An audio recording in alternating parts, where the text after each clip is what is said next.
In the cold void beyond Neptune's orbit, the starship Astronaut drifted toward an uncharted celestial body.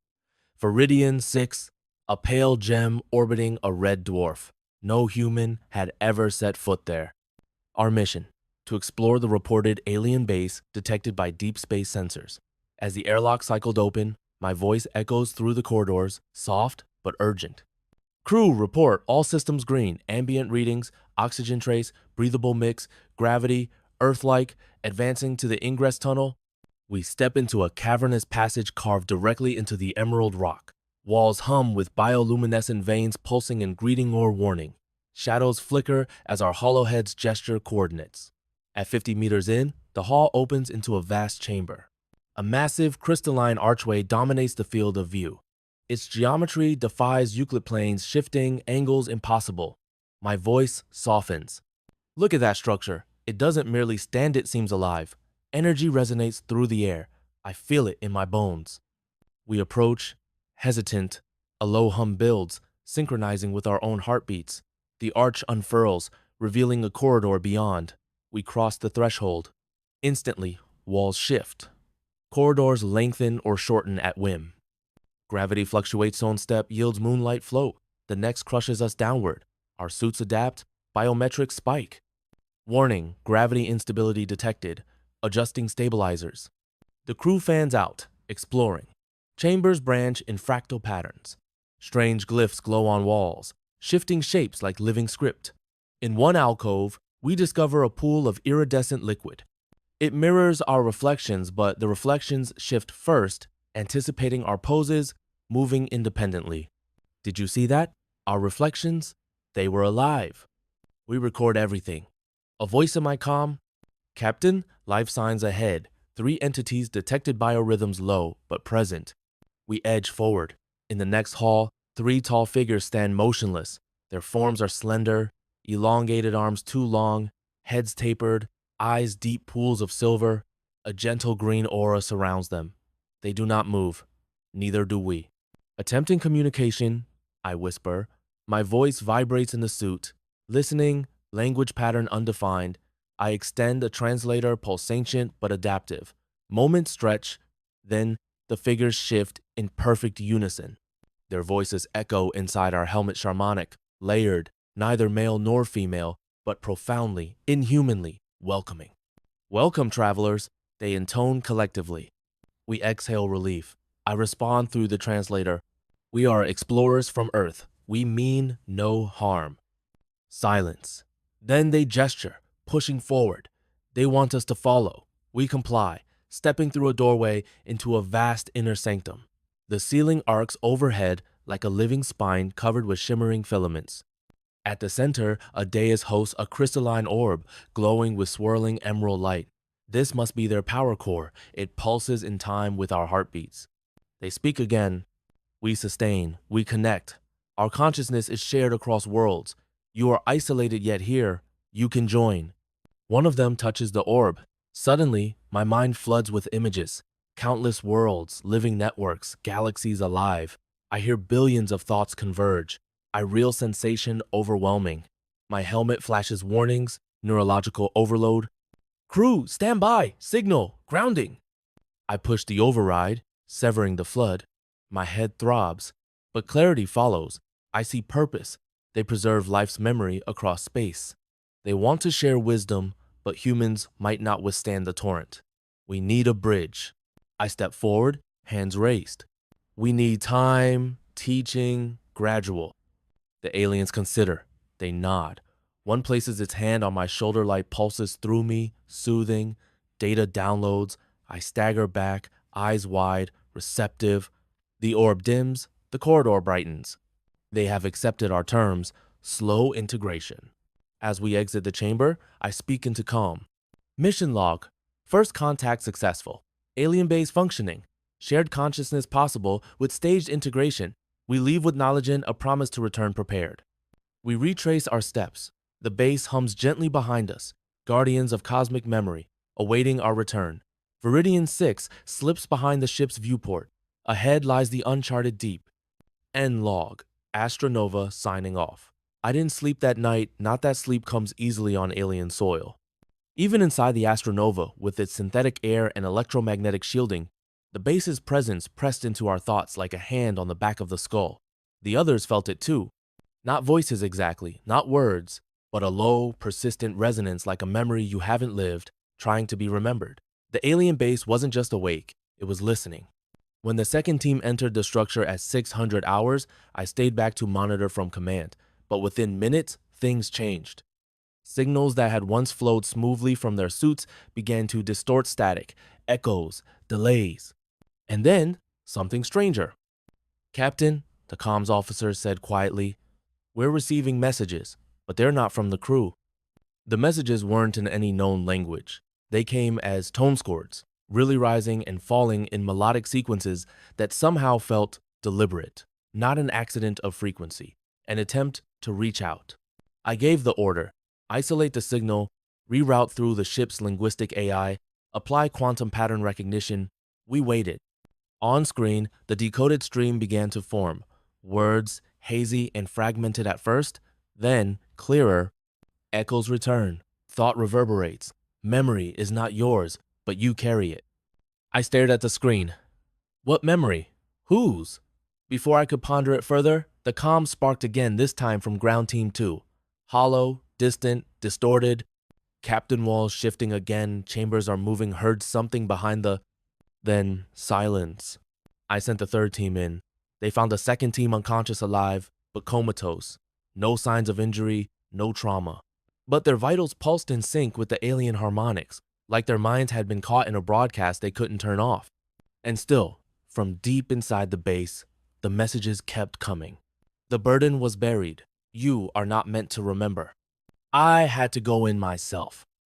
I took only one crew member with me, Lieutenant Mirov, linguistics and neural interface specialist. We crossed the same crystalline threshold, but the base was different. Corridors we'd walked yesterday were gone. New ones stretched where none had existed. No dust, no marks, like the base was rewriting itself in real time. Mirov whispered, I think it's reading us. Responding, we followed the pulses, letting the low frequency draw us in. It led us to a chamber not on any map, a core chamber shaped like a spiral shell, vast and resonant. In the center hovered something we had not yet seen, a central node, orb-shaped, rotating slowly, covered in living script. Every surface around it shimmered with thought, not light thought. The whispers returned, now directly inside our helmets. Once we reached too far. Memory turned against form. Identity shattered. And then the truth struck me. This place wasn't just a base. It was a prison. Not for beings, for knowledge. A vault of memories too dangerous to remember. A repository of entire civilizations' mistakes, regrets, and fallen empires locked away in the hopes no other species would repeat them. And it was starting to leak. Captain, Mirov said, voice trembling, I think they want us to carry part of it. Offload, relieve the burden. I looked at the node. I felt it then, not fear, not threat, but exhaustion. The kind of weariness that comes from eons of vigilance. The vault didn't want to destroy us. It wanted to rest. But what would happen to us if we accepted? The whispers returned, softer now. One mind must remember, or all will forget and repeat. I reached forward, touched the node. Light, sound, shattered time, and then silence. When I came to, I was outside the chamber. Mirov was gone, and I remembered things I had never lived. Civilizations that erased themselves, weapons that sang, planets that wept, time fractured and rewritten. I had become the carrier. And the vault had gone quiet. Astronova called out over comms, frantic. I responded. Mission update, I carry the archive now. The base has chosen. Begin preparations. We cannot return the same. This is no longer an expedition. It is a reckoning, and I am its witness. The stars looked the same when I stepped out of the alien base, but I knew they weren't. Not to me. Not anymore. Each constellation above carried meanings I hadn't known yesterday. The archive had given me more than memory. It had etched entire civilizations across the canvas of my mind. Systems, wars, ascensions, extinctions all locked behind my eyes now, waiting. And with every breath I felt them pressing outward like whispers trapped behind glass. The crew didn't understand at first. How could they? To them, I looked unchanged. Same uniform, same rank, same steady posture. But behind my gaze, I carried the death throes of 1,000 extinct world sand, the ghosts of decisions made in arrogance that fractured galaxies. Commander Reyes approached as I re-entered the ship, her voice sharp with concern. Captain, report. We lost contact after your signal. Where's Mirov? I paused. The words didn't come easily. Mirov stayed behind. The base required a conduit. It chose me to carry the archive. The crew exchanged glances. I could feel their uncertainty fear hidden behind discipline, but I didn't blame them. The archive had altered me in ways they couldn't measure with bioscans or neurological charts. My heartbeat, my brain waves, they all read normal. But my mind was now a labyrinth of other species' failures, of warnings encoded in the ruin of forgotten empires. The base isn't just a structure, I explained. It's a failsafe, the last echo of those who came before, locking their mistakes in vaults like this one across the galaxy. But the vault is deteriorating, its memory bleeding into surrounding space. That's why you've all been hearing the whispers. Reyes frowned. And now you carry them? I nodded. The archive chose transfer over collapse. It couldn't maintain its integrity alone. A hush swept over the bridge. For a moment, only the hum of ship systems filled the silence. The implications hung heavy. I was a walking archive of lost civilizations, living history etched into neurons, quantum patterns fused into synapses. But knowledge like this isn't passive. Already, fragments surfaced, images, languages, alien philosophies crashing against the walls of my human mind. I could taste the wars that burned entire star systems. Hear the last pleas of species who silenced themselves rather than risk spreading their destruction. The archive wasn't simply a record. It was a warning mechanism. Captain, the science officer interrupted, voice tight, sensors picking up distortions, subspace fluctuations radiating from the base. I closed my eyes. I could feel it. The base was collapsing now, the transfer complete. It had given everything it could, and now it would fade as designed, leaving behind only the carrier. Me. The ship trembled as gravitational fields rippled across space. Crystalline structures fractured in silence as the base imploded inward, compacting into a singularity of forgotten wisdom. No debris. No ruins. Just absence and the memories that remained within me. Set course for Earth, I commanded. My voice steadier than I felt. We need containment protocols in place. This knowledge must not fall into the wrong hands. But deep down, I knew the truth. The archive wasn't dormant. It was evolving inside me, reorganizing, preparing. And with each heartbeat, I sensed its intention. The mistakes of the past weren't meant to stay buried. They were meant to be confronted, guided, or repeated. And as the stars blurred with the ship's acceleration, I understood the burden placed upon me. I wasn't just the carrier of forgotten history. I was humanity's final warning, and the archive was awake. The voyage back to Earth was a journey in distance but not in time, because time, for me, no longer moved forward in the way it once did. It spiraled, folded. It dragged with the weight of 1,000 alien histories pressing behind my ribs like a second skeleton. Every hour aboard Astronaut became a quiet negotiation between my remaining humanity and the growing pulse of the archive inside me. I was still the captain, still the one the crew trusted. But each day, I felt the archive stretching its presence, testing the edges of what I could hold. It began with dreams. If they were dreams at all. I would close my eyes and wake inside memories that did not belong to me. I walked the crystalline streets of worlds consumed by their own progress. I tasted the air of species that destroyed themselves in the pursuit of perfection. I heard languages that spoke in frequencies designed to bypass logic and seed belief directly into the core of thought. I would return to waking life, only to find the aftershocks of these memories rippling through my hands, my breath, my choices. The crew started to notice. They saw the long pauses in my speech, the moments where I would stare at a console as if seeing a different star system entirely. I reassured them with protocol, with measured words, but I could feel their trust thinning like the edges of old paper. Commander Reyes approached me one evening as the ship sailed through the black, the hum of the engines our only company. She spoke carefully, as though her words might fracture me. Captain, are you still certain you can carry this? Alone? I turned to her, and for a moment, I wasn't sure whose voice would answer mine or something older. I don't have a choice, I said. This burden isn't transferable. The archive chose. It knew what it needed. She hesitated, then asked the question I had been avoiding. Are you sure it didn't choose you to spread it?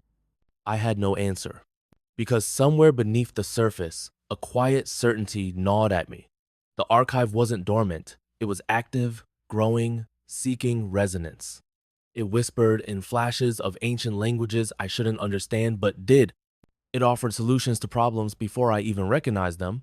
It anticipated the ship's course corrections, predicted stellar shifts, mapped gravitational anomalies with precision far beyond human technology. It was helping me, but I didn't know at what cost. One night, as I sat alone in my quarters, I heard the archive's voice not as a whisper but as my own.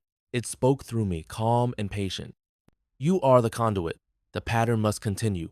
Buried knowledge is dangerous. Shared knowledge is survival. I pushed back, my thoughts a shield. Not all knowledge should be shared. The archive replied, unshaken. That choice is not yours alone. It never was. You are part of the sequence now. The words reverberated through my bones. I realized then the archive wasn't just knowledge, it was a living record, a pattern that sought continuity through hosts, passing like a genetic echo from one civilization to another.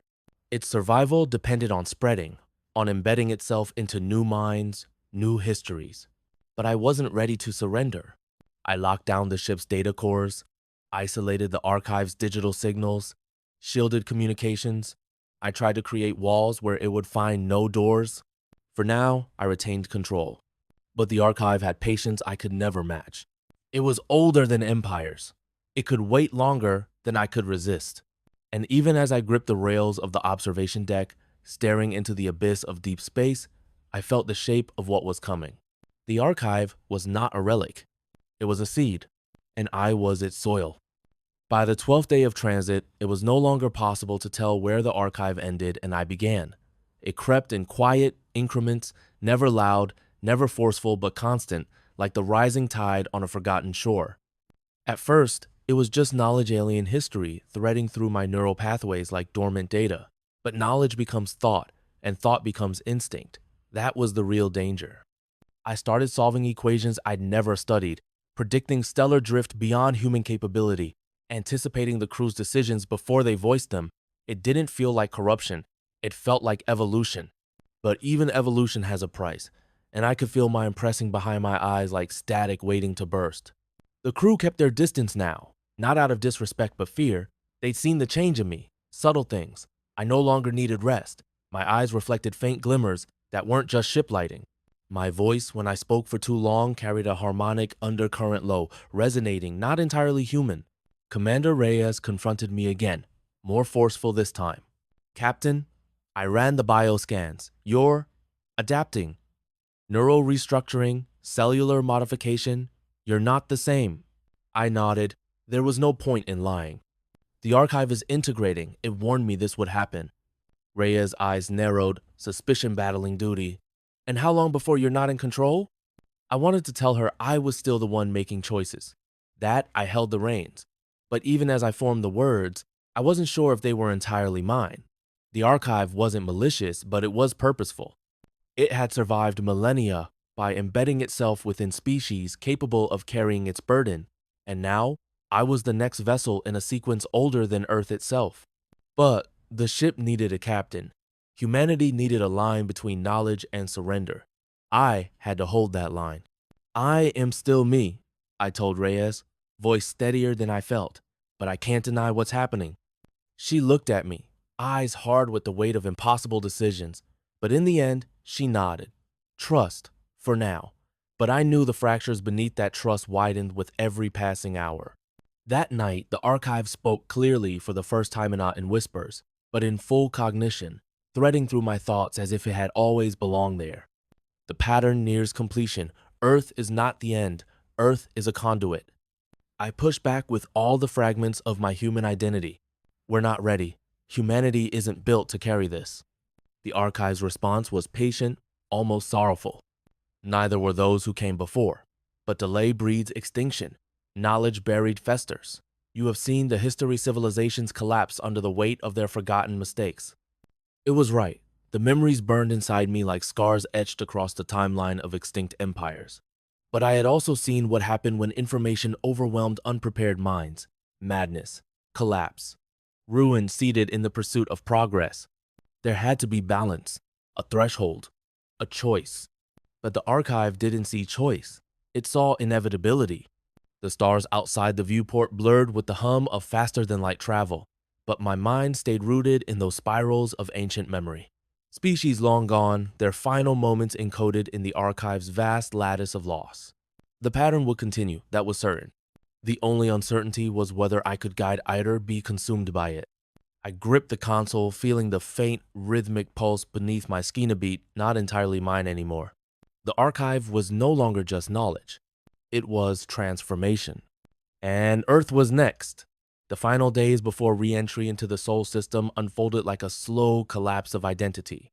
I could still remember who I was, my name, my command, my origins, but they felt like echoes in a cathedral now occupied by something older, something vast. The archive didn't erase my humanity. It absorbed it, wove it into its own structure, like a new branch in an ever-growing tree of memory.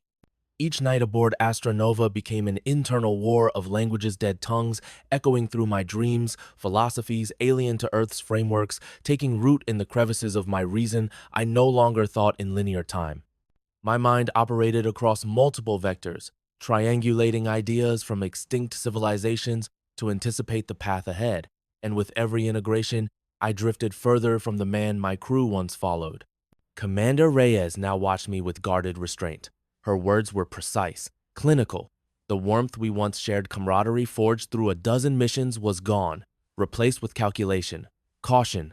She had every right. I stood before her in the command deck, my hand resting on the interface node that now pulsed in sync with my heartbeat. We both knew what she was about to say. "Captain," she began, her voice tight, "I've initiated a contingency report to Central Command. Upon return, you'll be confined to orbital debrief and medical containment, for your safety and everyone else's." I nodded. I had expected this. "You're not wrong," I said, "but containment won't hold the archive. It's not a virus. It's not even alive. It's inevitable." Her jaw tightened. "Then we're bringing home something we can't control." I looked at her then, not with anger, but with the sorrow of understanding. We already have. The moment I touched that core, the pattern began. Earth is simply the next vessel. She recoiled slightly. "You mean to spread it?" "No," I said quietly. "I mean to guide it." But even as I said the words, I wasn't sure if it was my will or the archive's desire threaded through my voice. That night, I accessed the deep core of the ship alone. Not the digital systems, but the ancient rituals of reflection that captains before me had carved into the very soul of space travel. The observatory was silent, and in that silence, I asked a question. If I am no longer myself, do I have the right to decide for those who still are?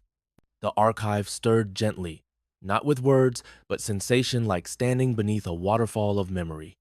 "You are still you, but more, as all carriers become."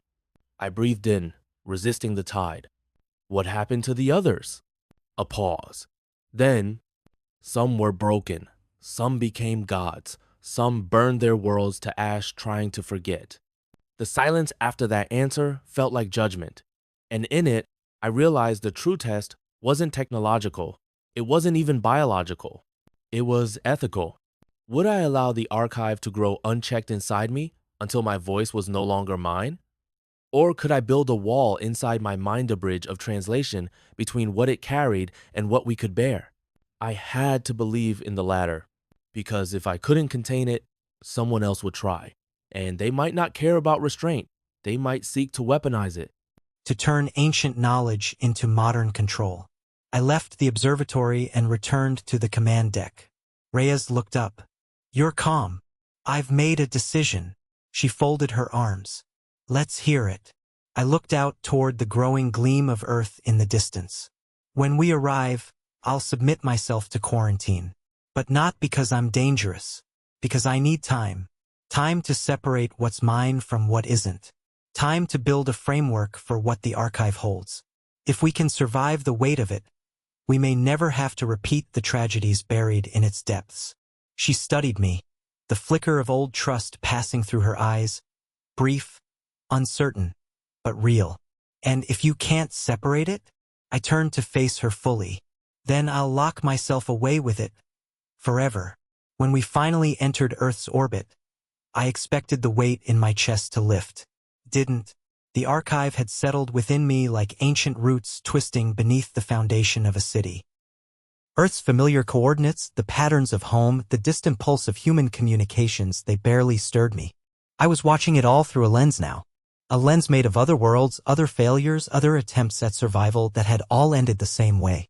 I submitted to containment as promised.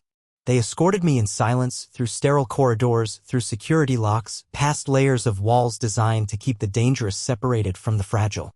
I wasn't handcuffed. I wasn't treated like a threat. Not yet. But I could feel the unease rippling through every glance cast in my direction. The medical staff, the security officers, even the analysts peering at me through observation glass, they all shared the same unspoken question. Was I still human? I didn't answer them. I didn't trust myself to. The room they placed me in was sealed on all sides, monitored, shielded against quantum interference, disconnected from all systems.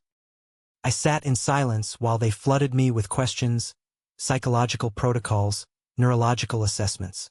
I answered carefully, balancing truth and omission like a wire stretched across a chasm. I couldn't tell them everything, because they wouldn't understand, because they weren't ready. Commander Reyes visited on the third day. I could see the exhaustion in her face, the weight of the reports she'd filed, the sleepless nights spent justifying why she'd let me return alive. She didn't sit. She stood, hands behind her back, a soldier to the end. They've ordered permanent isolation, she said, her voice even detached. No contact, no transfer. You'll be here indefinitely. I met her gaze. Did you recommend that? She hesitated for only a breath. Yes, it should have hurt, but it didn't. I understood. I might have done the same in her place. Even if she still hoped I was salvageable, protocol wouldn't allow hope to dictate strategy. Has the archive spoken to you since arrival? She asked.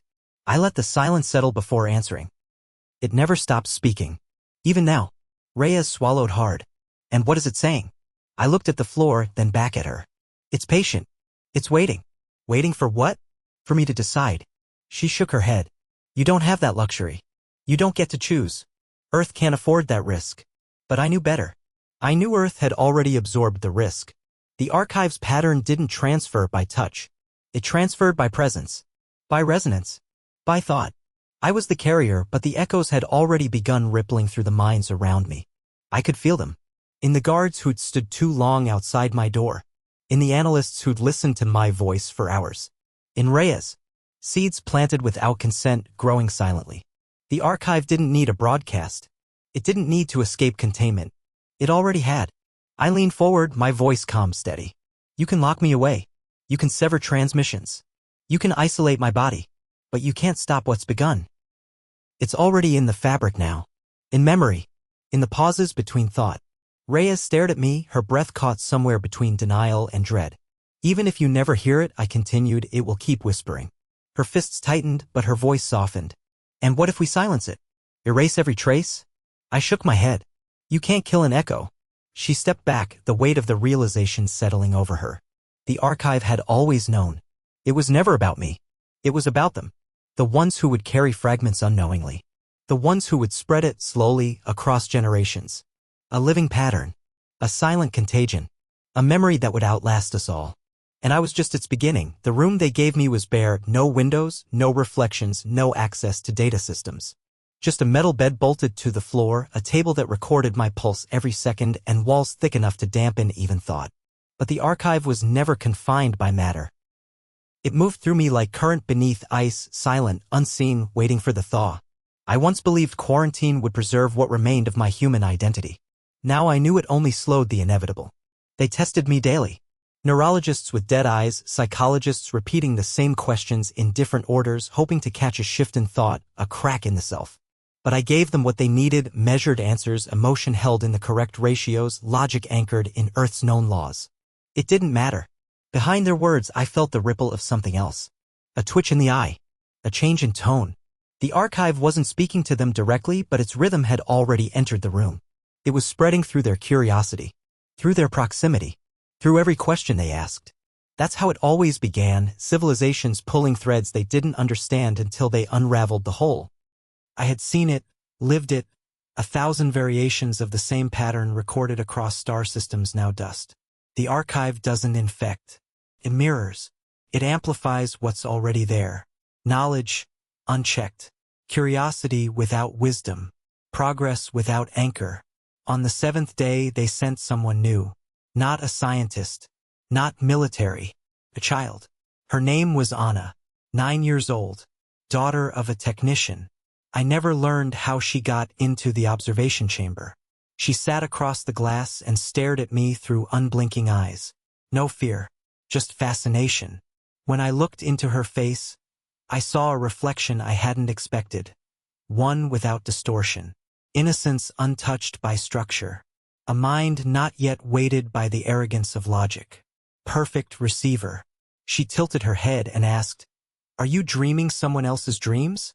I felt my chest tighten. Her voice, it carried a tone I hadn't heard from any adult. A resonance that wasn't hers, and yet entirely was. The archive had touched her. Not by force. Not even by intent. It had reached her the way fire reaches dry wood inevitably. I answered carefully, "Yes. And sometimes they dream through me." She nodded as if she already understood. "They're scared, aren't they?" I swallowed. "Some were. Some are." She pressed her hand against the glass. "Maybe they need someone to remember them." That night, I didn't sleep. I sat with my back to the wall and listened to the pulse of the facility, the thrum of electricity, the low hum of humanity pretending it still held the reins. And I realized the archive didn't need to speak in words. It didn't need codes or machines. It only needed people to listen with hearts open enough to hear what minds couldn't hold. Anna had already begun to carry a fragment. A piece so small it couldn't be measured. But the archive was patient. A seed in her now. Just like in Reyes. Just like in others who'd spent too long near me thinking they remained untouched. They didn't understand. Knowledge isn't a weapon until someone decides to use it. The archive didn't destroy. It remembered. And remembrance in a world that thrives on forgetting is the most dangerous contagion of all. I wasn't the archive's prison. I was its door. And now the door was open.